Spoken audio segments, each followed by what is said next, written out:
Good morning. Good morning. Welcome to the 5th episode of Akashic Resources, where we aid people to use their minds more productively to be happier, healthier, and more successful. And today we thought that it would be good to go over the health reading that Brian received actually live a couple weeks ago, to go over it a little bit. He's highlighted his reading, which is something that we tell people to do. And he had some things that he's realizing and processing. So we thought this would be perfect. He can talk about those things. I can ask you some questions, help you go a little bit deeper, and also it'll be educational for you guys, whether you received a health reading or not. So let me describe what that is. So for those of you who don't know us, what we do is we do Edgar Cayce style readings, where we access the Akashic records for information. When we access the records, we typically are doing a past life reading. When we access the third level of mind, we're doing a health aura reading. And this is the kind of reading we're going over today, which will describe what's happening inside of Brian's mind, spiritually, in the spiritual level, in the mental level, in the emotional level, and also the physical, and also the chakras. So everything. It's kind of like going and getting blood work done. It's a physical on all levels. On all levels. It's really awesome. So it really helps you understand what's going on with you, because a lot of times if we have a physical thing going on inside of our bodies, it's not just because there's something happening in the body. There's something happening emotionally. There's something happening mentally. There's something happening spiritually. It's all connected, even connected to past lives. So the reading kind of helps you understand that. So that's what we'll do today. Are you ready? I'm ready. Okay. So interestingly enough, people on a spiritual journey often change their names. And I've been getting these readings for 16 years. And I know I've changed. And other people have told me that I've changed in positive ways. I've built a lot of patience, a lot more tolerance, slowed down a lot bit. The readings have helped me. I've followed the guidance. And as a result, my life changed. And I've changed. And that's a beautiful thing. So a lot of times people go through initiation and they change their name as a result. So we use an app called Otter to translate, to transcribe these things. And it took my name. My name is Brian Michael Cratchley, which is not an easy thing to say or spell. And it, for the first time ever, it is said Brian Michael Courageously. Wow, I have a new spiritual name. When I was reading that, because I was preparing for this, and I thought, oh wow, maybe you've read the reading and you thought, I need to work on being courageous. Yeah. So sometimes you get advice from, you get advice and stuff from everywhere. I think my Otter app is giving me advice now. To be more courageous. Do you think you need to be more courageous? I think I do. And this reading actually kind of talks about that, in receiving this big giant vision and being okay with the way that unfolds, and not having anxiety over what's coming the next 5, 10, 15, 20 years for the world, which is, some pretty exciting stuff. So, but I'll jump in here with a lot of times we talk about thought as cause, and that's the basis. That's one of the tenets of metaphysics, is that your thoughts create your reality. And so we think a lot of times conscious thoughts, my conscious mind thoughts of today. But this is a great example of how we set things into motion with thought at a much deeper level. And I'm going to read this quote from the reading here. It says, within the spiritual mind, a reconnecting to this one's soul collective. And this one has moved the attention that he had moved the attention away from. We see that the reconnect is aligned with probabilities that this one set up prior to this incarnation. There is therefore a movement of consciousness towards surrender and an opportunity to enter into superconscious mind.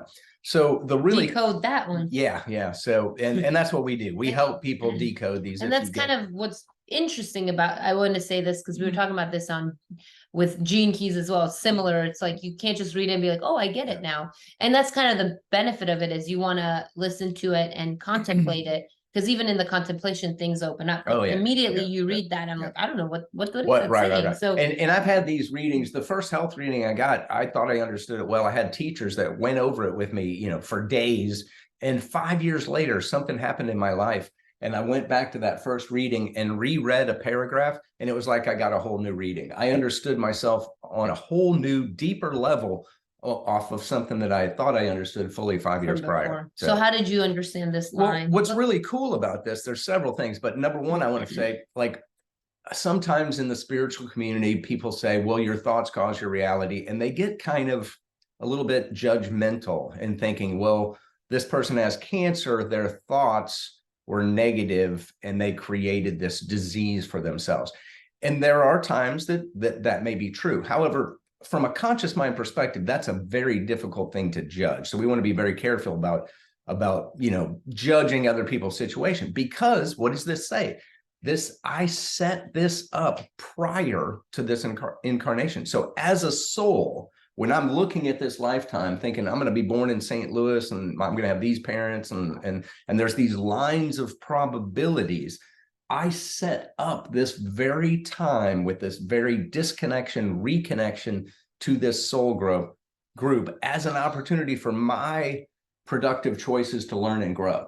And it says towards the end of this is the movement of consciousness towards surrender. And there's some other themes in here of me sort of being okay with what is, the acceptance of reality, the acceptance of people, the acceptance of my children. Children do what children So do. is it saying you're moving towards greater surrender? Yes. What is it saying, this part where it says away from this one is reconnecting and aligning with the probabilities? What does that mean? So soul groups are here to work on something in particular, and my mission and purpose is very, very related to things involving climate change and the health of the planet and the survival of people, the survival of consciousness, the survival of wisdom and knowledge. It's all about setting up sustainable communities, sustainable systems, not just food and water and shelter, but sustainable systems of education, sustainable systems of how do we pass on wisdom generation to generation. And you look around at the systems in the world today, and a lot of them are broken or severely strained or compromised. And a big part of why I'm here is to help create and to motivate, stimulate, connect people together, all these people that are creating new systems, and to sort of bring that together into community to benefit the world. Because when the world falls apart, or when anything falls apart, it breaks into manageable pieces. And typically throughout history, those are more community-based. When we solve our problems locally, then we have a better chance of success, especially in rapidly changing conditions. Guess what? We have extremely rapidly changing conditions in the world. So that makes sense. So there's a lot of other good stuff. As you see, I underlined quite a bit of this, and we recommend this. If you get a reading, you can do this yourself. We offer this through coaching, but have this thing transcribed. You can use an app to do it. If you do it by hand, it's a great exercise in concentration and attention, and then highlight it, underline it, make marks on it. And this becomes your working copy. And I guarantee you, if you do this, you will be a different person in 30 days. I mean, it's guaranteed. And it's a great way to move forward. Maybe I can read the quote. Sure, and then you can. Okay. Sure. So the next part you highlighted is, there is a need for this one too, from a spiritual perspective, to put the self in the position of student, to put the self in the position of learning, and to open himself up to the many opportunities of learning and evolution would benefit this one, to seek mentorship and to seek opportunities in which this one can evolve the self in containers of evolution. We see, therefore, within the mental system, there is an expansion that this one has gone through that has created heat within the mental, emotional, and physical body. I guess that's kind of a different thought. Yeah, let's start with the first part there. So seeking, it said that I need to put myself in containers of spiritual evolution and learning. So a little bit about my past. I love to learn. My mom taught me to read early, and I just love to read. So How old were you when you started? This is probably 4. Oh, I was so we need to reading. catch I know up. by the time I was in first grade, I was reading. I read 133 books in first grade for a reading contest. So but I just love to read. And you got to think this is the 60s, no internet. We had 3 television stations. So if you wanted, and don't they say readers are leaders or something? Like yeah. So if you wanted to learn, if you had a curiosity like mine, you went to the library and you read books and magazines and everything you could get your hands on, National Geographic and even encyclopedias. And that was the way that I learned. So I went to high school and went to college, got an MBA. And then after being out of school, I continued to take different continuing ed classes and Dale Carnegie classes and different things and self-help programs. And then I wandered into a metaphysical school, and I was there for 9 years, from age 43 until 52.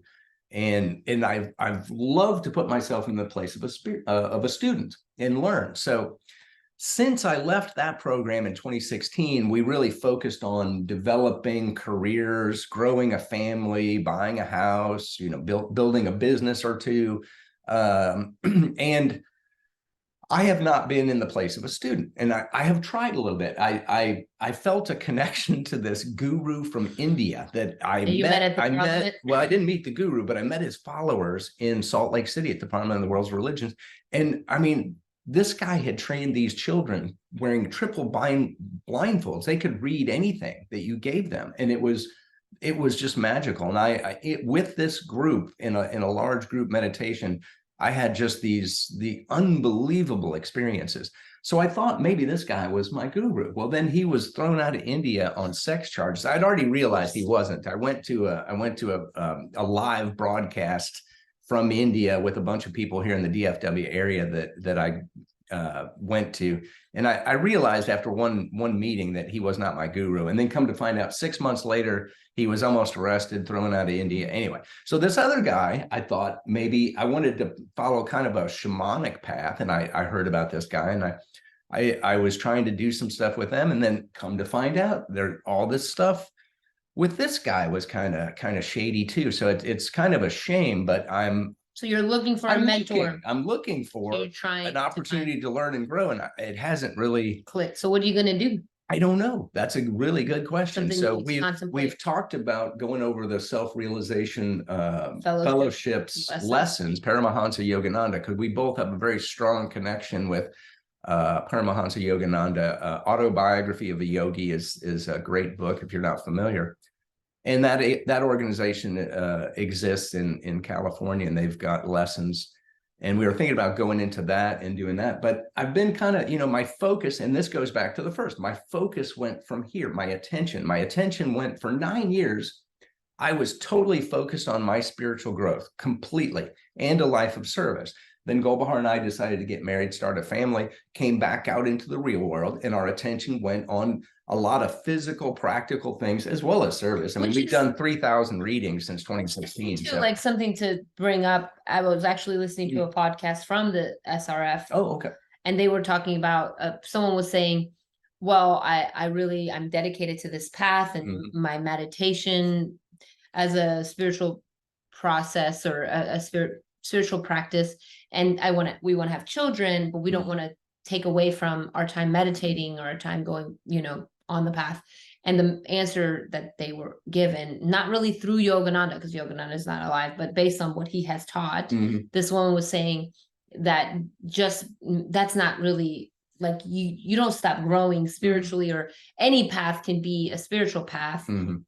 A marriage can be, becoming a parent can be, you can still grow and learn. I think you have done that. You've used the right. vehicle, but I do think there's something about actually going to a workshop and learning in more of a container. And I think this is what it was saying, is you need a kind of a container.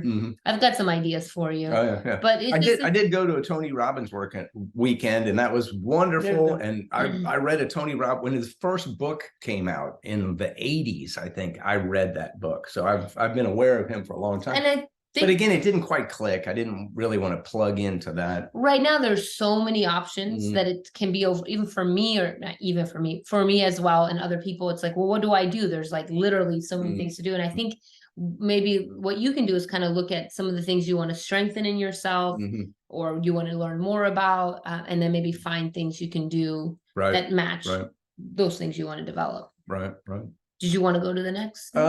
Yeah. the So mental. This one's yeah, the sure, really sure. Oh interesting yeah, one that I this is really good. so just for anyone that's listening that's not super familiar, the first section we were talking about was more of what was going on at the spiritual level, his how he's connected to his soul collective, and a lot of times whatever's happening with the soul collective is affecting the spiritual level, because the spiritual level holds your seed for existence. And so whatever, and the seed for existence is connected to the soul collective. So it's just kind of talking about that. Then it moves into the mental, which Brian's going to talk about.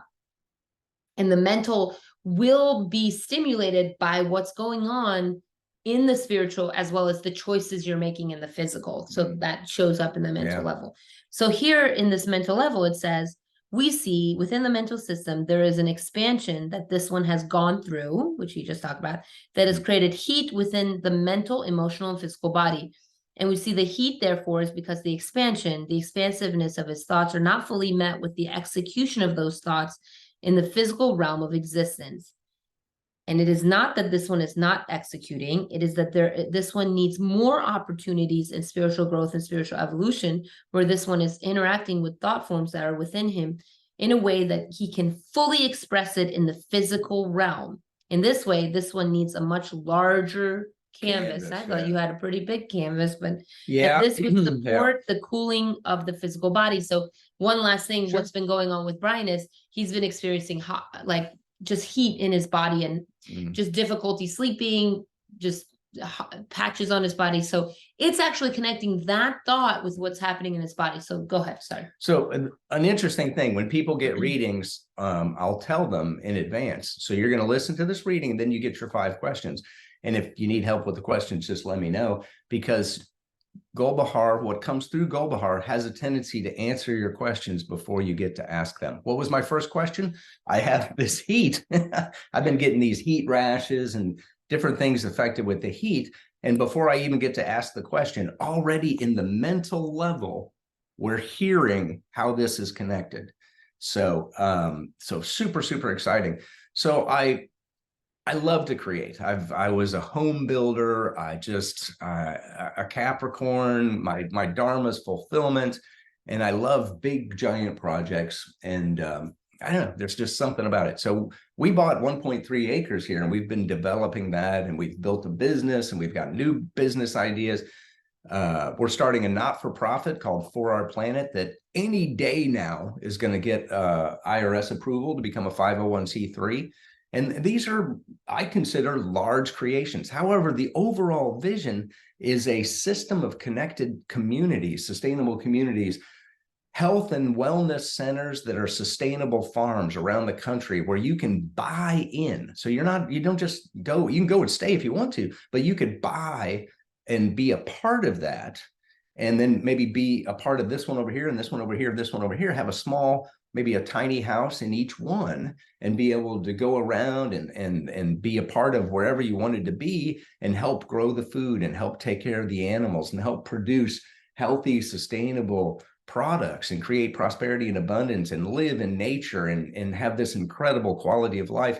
And not only is it beautiful and wonderful, but if you've noticed, it's also becoming more necessary. So the grid in Texas has a tendency to just not be there when you need it electrically. And luckily we made it through the summer. But according to the experts, it was really, really close. We almost lost all power for a period of time. So that's one thing. Our food, if you've noticed, a lot of times you go to the store and guess what? Whatever you want, it's not there anymore.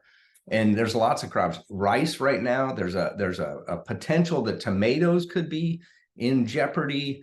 There's a lot of products. There's a chili garlic thing that I love. Very upsetting for Brian. The entire brand is gone. You could run out of meat, but if you run out of chili pepper, that little plastic container with the green lid that had the rooster on it and the red chili garlic, you saw that in every Thai and Chinese restaurant. It's gone. If you see one, please let us know. We'll be willing to pay high dollar for it. It's like a $3 jar, and if you see it on eBay, or it's like $42 now. It's unbelievable. But there's all throughout the world. But it's connecting this mental. So I've got this expansion. So expansion is related to fire. So fire transforms thing and it expands it. And so that's related. My expansive thoughts in this area need to have a physical expansion that matches. And even though most people come over and they say, wow, you've been busy, you've been doing a lot of stuff, it's really small in the scheme of things. So we're really wanting to solidify the vision, and I'm putting numbers to a vision. I mean, this is a great business plan, as well as a wonderful service to the world and an opportunity to create new living systems that are so much more fulfilling. And to really solidify this so that we can draw people in and take it from that idea stage all the way down into a physical reality where we can come on a podcast and we can say, here's the address, come and see us, come and stay here. And I think that's where the heat is happening, because there is everything that you're doing is great, but you almost need to expand beyond just doing, and I've been telling you, like doing it by yourself and like expanding to include other people, which I know you're working on, but being Capricorn, I think you just kind of focus. Yeah. Capricorn, just, we'll just put our head down and do it. And so that's part of my, part of me evolving. And it talks about this in one part, it's not underlined, but it talks about more of a being, more of a leading, instead of me being the one to do it. And it also talks about in one part how important it is for me to teach other people what I know about, sustainable type things. It also talks about teaching about forgiveness, because it says that I've made a lot of progress in forgiving myself and forgiving other people and building tolerance. So that's something, and this is a cool idea, because it says I need to be a student, but it says I need to teach more at the same time. And that's the truth of all of us. We all have something that we know and understand better than most that we can share, that the world would benefit from us speaking up and sharing and giving what we know. And then there's also opportunities where we all need to expand and learn and grow. So being active on both sides of that is creates a balance. It's balanced, but it also creates tremendous growth, because you learn a lot by teaching, and obviously you learn a lot by being a student. And it is a fine line. So one thing we'll say here, like it also talks in the emotional level. Yeah, I was going to read that section because it's pretty interesting. Yeah. So then basically the reading will go on to the emotional, which will reflect what's happening in the mental. We see within the emotional system, there's a great deal of healing that has occurred emotionally, as well as this one has allowed himself to express and experience what is there emotionally. However, those are those. Oops. There's my homework right now. Right now, we'll hear the homework. It typically tells you, okay, you're doing this great. Like you have healed certain things. However, because we're in the physical, we're always going to have more things to work on. There's still, this one is highly emotional, and there are still emotions that are somewhat trapped in the 5th and 4th level of mind. And it is important for this one to deepen his understanding of these emotions. It is important for him to have a container in which he can share and explore his emotions. And it is important for this one to practice breath work to access the underlying emotions that are present so that it could clear from the system. So what do you think about all that? Yeah, it's interesting. So 16 years ago, my first health reading said that basically I only experienced 3 emotions, and that I really didn't even understand what were the 3 emotions were. It's, like joy, sadness, anger, I think, something like that. Just I had a very basic, and what are we taught as men? I'm old school. I was born in 64, right? What are you taught? Don't cry. Men are strong, right? Get over it. I'm a Capricorn. Yeah. So and probably like anger is allowed more for men. Right. And I dealt with my anger issues in high school, and I got a handle on that. But then it kind of turned into suppression a little bit. So when Goldhar and I started getting together, I started to experience kind of an opening of emotions. She's a Pisces. Well, too emotional, maybe. Right. So her emotions are just, I'm an earth sign, right? My emotions are more, and so you know what happens when water just slams into earth, right? You get this big muddy mess, right? And that's what I turned into, is a big muddy mess. So then guess what? So I have a daughter that's a Pisces, right? So the emotion sometimes is, I was gonna say you had been dating a lot of Pisces women, and at some point you said, I'm never going to date any Pisces woman. Yeah, and yeah. then what happened? So- You married one, and then you ended up Right. So being given one. yeah. So I said long before I ever even got into this metaphysical school, had an awakening or anything, I wasn't even into astrology, but I had a couple of experiences with people that I knew were Pisces that just I could never understand. And I was like, I just made this mental note. I was like, I don't want to be around any Pisces, really. So then, I fall in love with one, marry one, and then have a daughter. An amazing daughter. An amazing daughter. And so what is it? So everything is a vehicle for learning, right? So my relationship, our marriage, our family is a vehicle for learning. And guess who is a student? Me. Mhm. Because all this water sloshing all over the place, it stirs up my emotions, and I've had to really go a little bit deeper in number one, controlling my emotions, because a lot of times I kind of just start kind of going crazy a little bit, but then I also still suppress emotions, and then that's what happens. So you suppress a little bit, then you blow up a So little do you bit. know what the emotions are that are trapped in the fifth and fourth level of your mind? I do not. You do I not? kind of have Like some, if you do a because scan, can so you feel it? well, it talks about right here. So it gives us a clue. Later on, it gives us a clue. It talks Oh. about ages 13 to 18. Well, those were really turbulent times Oh. in my life. I was a teenager and I had some severe authority problems, was working through just all kinds of stuff.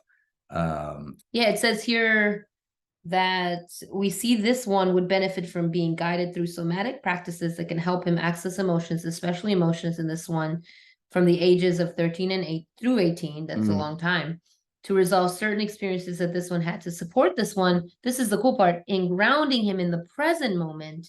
Because if you don't express and experience the emotions of the past, they kind of pull you into the past. So you're not really in the present moment. But once you clear that up and you integrate in the present moment, allowing you to enter into superconscious mind, which is cool because that was the spiritual where it started. Yeah.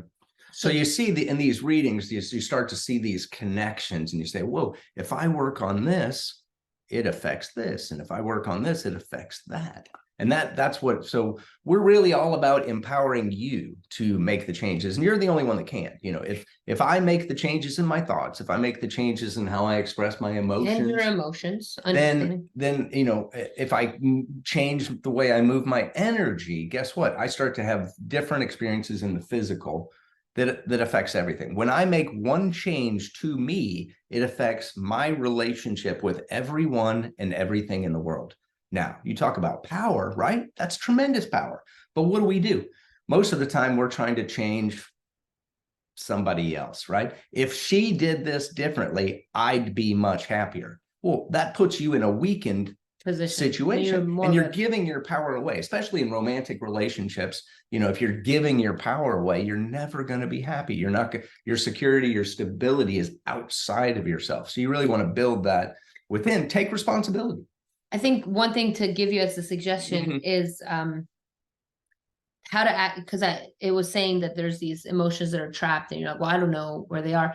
And this is true for everyone. When we get triggered, when there's some trigger going on where you're really emotional, it really typically has to do with that experience, but it's typically connected to something else, right? Some other thought that you need to kind of dig out and understand. It's probably connected to that age in which, I don't know, maybe you experienced. There was a lot of, I wasn't, I was the oldest, and I was not obedient. I wasn't, I didn't listen to anybody. I did it my way, come hell or high water. And that produces results. And some of those are very positive. I had 3 jobs in high school, and I bought a house at age 26. So that's, I built a lot of self-reliance. However, I also built I built some other things too that are destructive. And I had some emotions, obviously, that I suppressed that are stuck. So one of the things I was thinking about was doing some breathing type stuff to try to loosen up that stuff that's trapped. So we were trained in rebirthing, and rebirthing is a really good way of releasing that emotional energy, releasing what's trapped in the body, and getting it on out and clearing it out. So that's one method. There's a lot of good somatic therapies and different things out there that could produce results.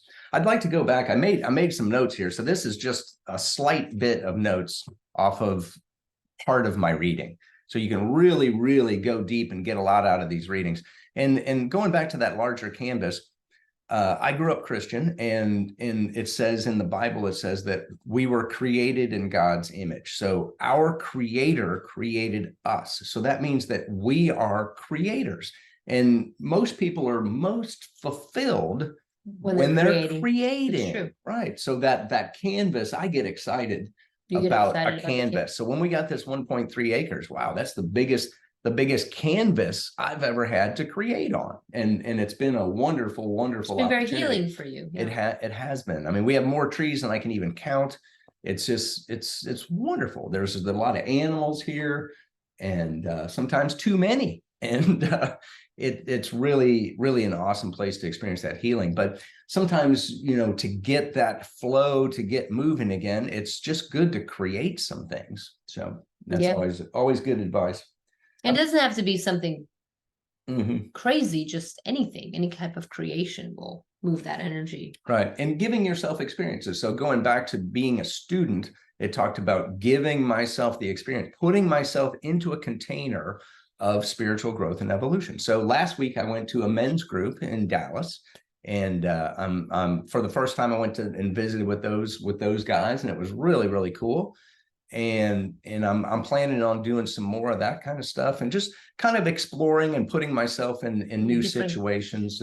That's really good too, because sometimes like all of us get kind of used to certain things that we do that we like, whether it's spiritual stuff or not. And then sometimes to be able to really go to the next step and expand, it's really just doing something totally different that you normally wouldn't do or wouldn't be into maybe, or partially why I go to ecstatic dance, because it's actually very difficult for me. I'm very uncomfortable. Yeah. It's not my natural, like, I just don't even know how to, like, I look like a crazy person when I'm moving, but every time after there's a lot of healing because I'm going against my edge. So it sounds like not that the men's group was against your edge, but just doing things that you normally wouldn't do. Yeah, but there's great benefit in putting yourself sometimes in uncomfortable situations. And that's, I did that as a spiritual practice when I lived in Chicago. Is I accepted multiple positions, both paid and unpaid, that put me in extreme discomfort. You did the cantata? I did a cantata where I sang in front of people. You're actually a pretty good singer. And I'm not, but I still debatable. That's debatable. And then I also became Albert Schweitzer in a play and got in front of hundreds of people around the country in different locations. It was absolutely the last thing in the world I wanted to do. And I did it exactly because I identified in my conscious mind that was the last thing in the world that I wanted to do. And I said, wow, what an opportunity for growth. And I think, of course, we don't want to always be doing things. There's also greatness to just do things that you enjoy and love. Right. Typically, though, the growth comes from that stretch into something a little bit different than what you're used to. Well, I think I want to kind of end on one thing here, is that it also gave me very physical suggestions on helping with the heat, on helping with my sleep and stuff. So not only do you get the spiritual, the mental, the energetic, but it was like, put cedarwood oil on your feet. Stop drinking caffeine at 3 p.m. Use valerian root. We need to get you some valerian. Yeah, it said I need to increase my walking. It gave me specific exercises to do and things like that. So it really looks at all, and then it talks about my chakras and how my chakras are working and all of that stuff. So when you get one of these health readings, you really understand yourself. You get a snapshot of right now what's going on at every single level, every aspect, any which way you can look at this type of health. It's a great, great resource. So you feel a little bit better. How's the heat? I've stopped the caffeine at 3. I did that. I was meaning to ask you where the cedarwood oil and the valerian root is, because we have to buy valerian root. I couldn't find it. So, but I've been, what else have I? Probably need to get on the walking. Calming a little bit more. I've done a little bit of walking and stuff, but yeah, you put these things into practice, guess what? Your life changes. And then the next time you get a reading, it's totally different. And then. So you're more in.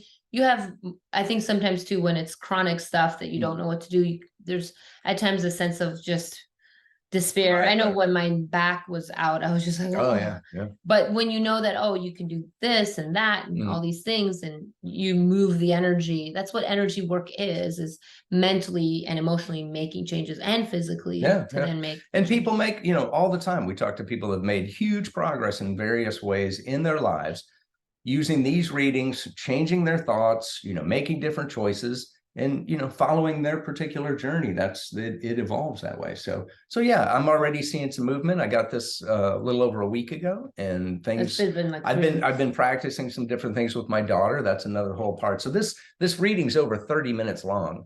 So there's a whole bunch of good So stuff in putting you there. in the position of student Mhm. for this week, what are you going to apply? Well, wow. Put me on the spot here. I've got to see, and this is my problem. I have a tendency to look at things and go, I need to accomplish all these things in this week. One thing. And so then I'm like, oh wow, what am I going to do? How am I going to change? I'm going to start, I have been doing a little bit more self-care in the morning, which is part of my challenge is I don't do much in the way of self-care. So I've been a little bit more gentle with myself. I've given myself some quiet time to just sort of sit still and have a moment of meditation in the middle of the day, things like that. Just kind of slowing down a little bit, being a little bit more gentle with myself is one thing I've been So that's doing. what you're going to apply this week. Yep. So all right, I should probably get a health reading and put me in you the spot. should, right. We're going to get Haven't some had for that for a our long time. kids too, because it's about ready for them to get a new one too. So Mhm. anyway, very helpful. If you have any questions, let us know. Check out the website. Like our podcast, like our YouTube What do they channel. say? Like and subscribe and like comment. and subscribe, comment. Share. Sure. And if you've got any ideas about something that you'd like to dive deeper into, please Let us know. Let us know. So, well, have a great day and thanks for joining. Bye. Bye.